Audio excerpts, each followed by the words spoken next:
Bon, alors, avant de commencer, je voulais déjà faire une petite tier list personnelle de tous les films Star Wars sortis, histoire d'énerver tous les fans qui vont me regarder. L'Empire contre-attaque. Bon, alors vu la révélation inceste tiers, allez hop. Clone Wars. Ouais, mais c'est un dessin animé. Dessin animé, c'est pour les bébés, donc bébé tiers. Star Wars 7, bof, c'est du réchauffé, rien de fou. Micro-ondes tiers. Le 8, oh là là, ça vole, ça respire dans l'espace, oui, gna c'est la force. C'est juste mal écrit et pas cohérent, des selles. Ah, les tiers. Le 9, oh là, non.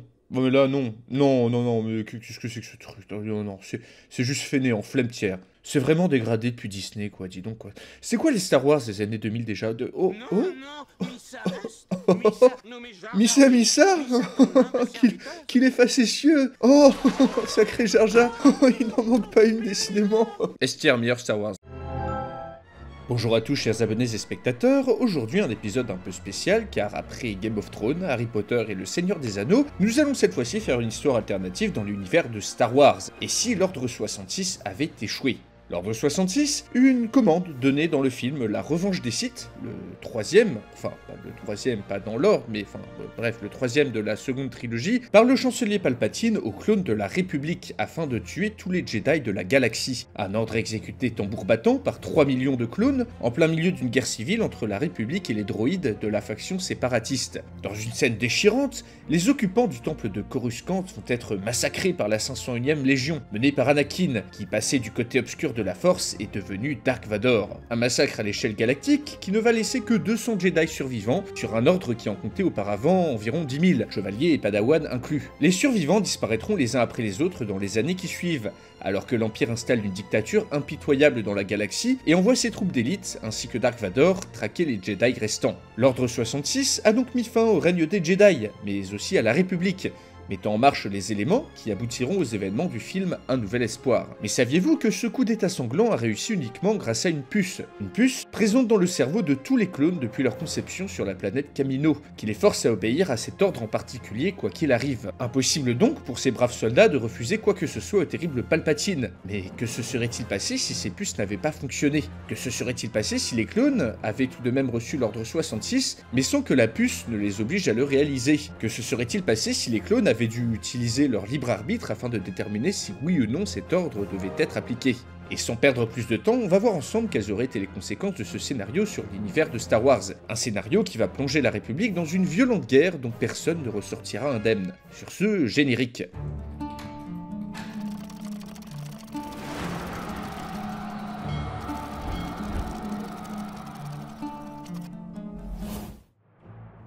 Si les Jedi ne sont pas tous détruits, ce sera une guerre civile sans fin. De qui pourrait bien venir cette citation? Eh bien du chancelier Palpatine lui-même, l'affreux et le très méchant Dark Sidious, qui était parfaitement au courant de ce qu'il se passerait si l'Ordre 66 échouait totalement ou partiellement. Ici, les événements qui précèdent l'Ordre 66 se déroulent comme dans les films. Palpatine est sauvé par Anakin et tue Mace Windu ainsi que les Jedi venus l'arrêter pour haute trahison. Après avoir sauvé son maître Sith, Anakin devient Dark Vador, et enfin, l'Ordre 66 est envoyé à tous les clones de la galaxie. Seulement, dans ce scénario, les puces, qui étaient censées garantir l'obéissance totale des clones à cet ordre, ne fonctionnent pas. Pourquoi? Comment? Serait-ce une malfonction? Un coup fourré des Kaminoans? Personne ne sait, mais le résultat est là. Palpatine vient d'envoyer à toute l'armée de la République l'ordre d'exécuter les Jedi qui assurent le commandement de cette même armée. Un dilemme profond se pose alors pour chaque clone. D'un côté, l'ordre vient du chancelier suprême de la République, dont l'autorité dépasse celle des Jedi. On se rend compte en regardant la série The Clone Wars que les clones ne sont pas que des machines à tuer, mais peuvent avoir des opinions, des sentiments et des attaches. Dans ce cas-là, la décision de suivre l'ordre 66 se serait faite au cas par cas. Dans certaines unités où les clones respectent, voire adulent leur chef, les clones seraient sûrement restés loyaux et auraient averti leurs Jedi de l'ordre 66. Dans d'autres unités où les Jedi qui mènent les clones sont brutaux et sans empathie avec eux, l'ordre est exécuté immédiatement. Le même dilemme se répète dans toute la galaxie, et à l'intérieur même de chaque légion. Mais au final, de nombreux Jedi sont tout de même tués. En effet, pour des clones conditionnés dès leur naissance à obéir, il est difficile de refuser un ordre venant directement de Palpatine, le commandant suprême des armées. Mais un élément aurait pu sauver de nombreux Jedi, l'indécision des clones.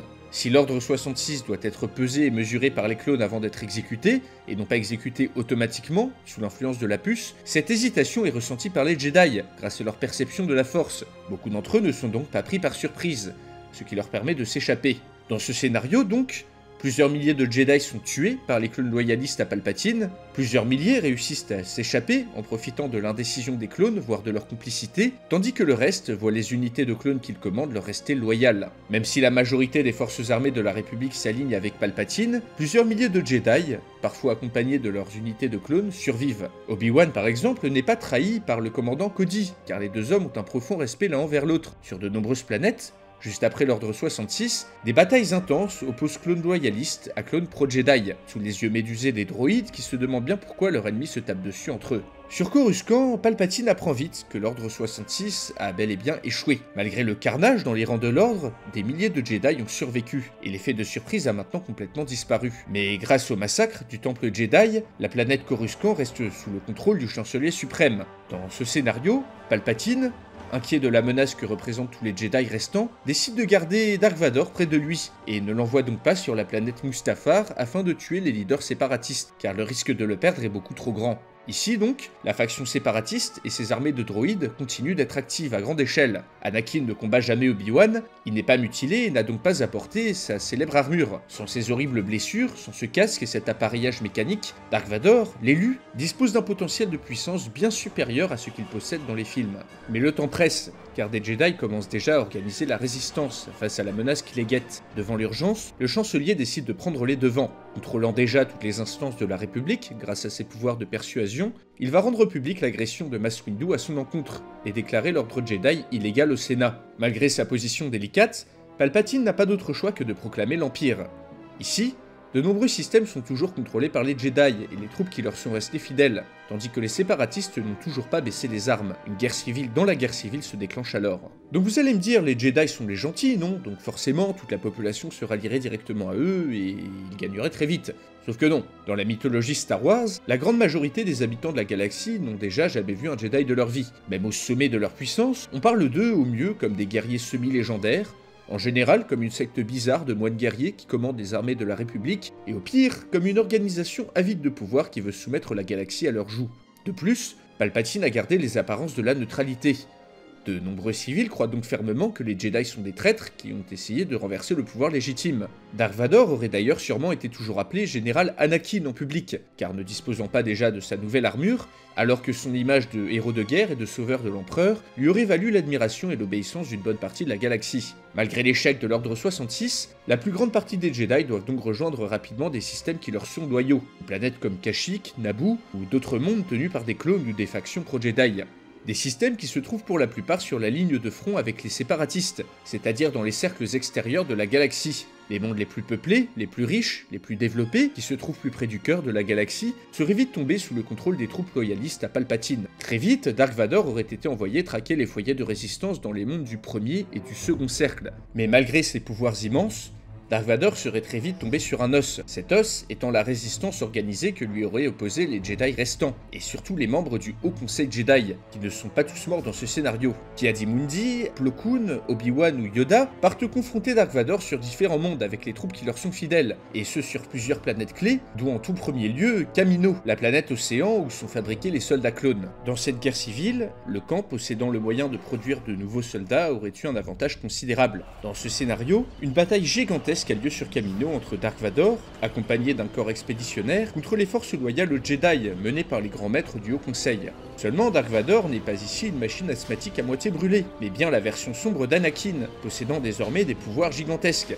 Ainsi, durant cette bataille, il est capable de tenir tête à certains membres du Haut Conseil. Mais alors que ses troupes, plus nombreuses, sont sur le point de l'emporter face aux clones pro-Jedi, une aide inespérée apparaît dans le ciel. En orbite, les vaisseaux de Dark Vador sont abattus les uns après les autres, tandis que des pods tombés du ciel déversent sur les plateformes de Kamino des milliers de droïdes qui viennent combattre aux côtés des Jedi. Dans ce scénario, les événements ont fait comprendre aux leaders de l'alliance séparatiste qu'ils ont été manipulés depuis le début par Palpatine afin d'entrer en guerre contre la République, par l'intermédiaire du comte Dooku, son apprenti. La proclamation de l'Empire les a d'autant plus dissuadés de faire la paix avec le Seigneur Sith. Ainsi, dans ce scénario, ce qu'il reste des forces séparatistes entre dans une alliance de circonstances avec les Jedi. Des faits, Dark Vador doit s'enfuir, alors que les Jedi reprennent la main sur la production de clones. Ne suivant que leurs intérêts, les séparatistes vont ensuite se déclarer neutres et profiter de cette guerre civile dans la guerre civile pour consolider un peu plus leur indépendance. En sauvant la mise aux Jedi, ils obtiennent de nombreuses concessions auprès d'eux et éloignent la menace de se faire absorber par l'Empire. Furieux de cette défaite sur Kamino, Palpatine va recourir à des méthodes plus directes afin de se constituer une armée, la conscription, soit le recrutement et l'entraînement d'une armée de plusieurs millions de Stormtroopers. Une guerre civile violente et très destructrice va opposer durant des décennies Palpatine et Dark Vador, commandant à des légions de Stormtroopers, aux Jedi survivants, commandant à des armées de clones, aidés au gré du vent par les séparatistes, qui deviennent de facto totalement indépendants. Durant cette guerre, qui dure plusieurs décennies, de nombreuses personnalités sortent du lot, dont les nouveaux apprentis Sith, Luke et Leia Skywalker. Et oui, si l'ordre 66 ne fonctionne pas, et que le commandant Cody ne tente pas de tuer Obi-Wan, alors ce dernier ne serait sûrement pas allé prévenir la femme d'Anakin, Padmé, que son amant a massacré des dizaines d'enfants dans le temple Jedi. Ici, la princesse Padmé reste sur la planète Coruscant, accouche, puis meurt de chagrin lorsqu'elle constate ce qu'Anakin est devenu. Ainsi, Luke et Leia, qui se seraient sûrement appelés autrement d'ailleurs, grandissent sur cette planète et sont éduqués par l'Empereur, qui les forme au côté obscur de la Force. La guerre dure longtemps, car elle oppose des masses absolument gigantesques de conscrits à des masses tout aussi énormes de clones, toujours plus augmentés génétiquement, dont chaque génération devient adulte plus rapidement pour compenser les pertes abyssales. Le sort finit par tourner du côté des Jedi sur le long terme. Disposant d'une réserve infinie de soldats, l'ordre peut avancer petit à petit vers le cœur de la galaxie, alors que des combats désespérés se déclenchent sur des mondes de plus en plus habités, faisant périr des milliards d'individus. Les Jedi étant vus comme des monstres et des traîtres par une partie de la population civile, ceux-ci doivent composer avec des émeutes et des révolutions qu'ils sont obligés de mater. De plus, Dark Vador fait payer un prix élevé aux Jedi à chaque planète conquise, tuant plusieurs centaines d'entre eux en une vingtaine d'années. Ainsi, 30 ans après la Grande Purge, la coalition Jedi arrive sur la planète Coruscant, où va se dérouler la dernière bataille de cette guerre. En voyant l'armada Jedi dans le ciel, Dark Vador enrage contre son maître, qu'il rend responsable de la défaite. Palpatine tente de mater son apprenti, mais celui-ci ne se laisse pas faire, et il dévoile sa vraie puissance à l'Empereur, le tuant sur le coup. Le Dark Vador de ce scénario est alors un des Sith et un des Jedi les plus puissants ayant jamais existé, ayant atteint la presque totalité de son plein potentiel. La bataille va être la plus dévastatrice de toute la guerre. Durant des mois et des mois, les Stormtroopers de l'Empire et les clones pro-Jedi s'affrontent dans les bas-fonds de la ville. La bataille fait des dizaines de millions de morts, mais les forces pro-Jedi sont trop nombreuses. Sur les ruines du temple, Dark Vador décide de faire son barou d'honneur avec ses deux enfants, entouré de sa fidèle 501e Légion. Face à eux, Obi-Wan, Yoda, Ki-Adi-Mundi, Ahsoka Tano et les Jedi les plus puissants qui ont survécu à cette horrible guerre. Après un terrible combat, les deux enfants de Dark Vador sont tués, au prix de la vie de plusieurs dizaines de Jedi.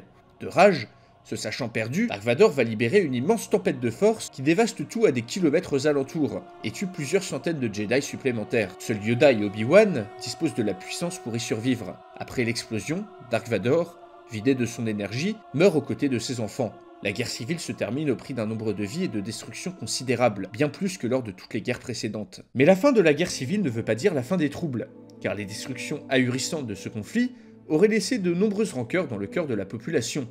La Nouvelle République aurait dû entamer une campagne de reconquête des mondes restants du cœur, qui leur sont hostiles, alors que de l'autre côté de la galaxie, la faction séparatiste et leurs droïdes seraient devenus complètement indépendants, s'affranchissant totalement de l'autorité de la République. De plus, la durée du conflit aurait permis à Palpatine et à Dark Vador de prendre des apprentis, qui auraient essaimé dans la galaxie et créé de nouvelles armées pour affronter la République.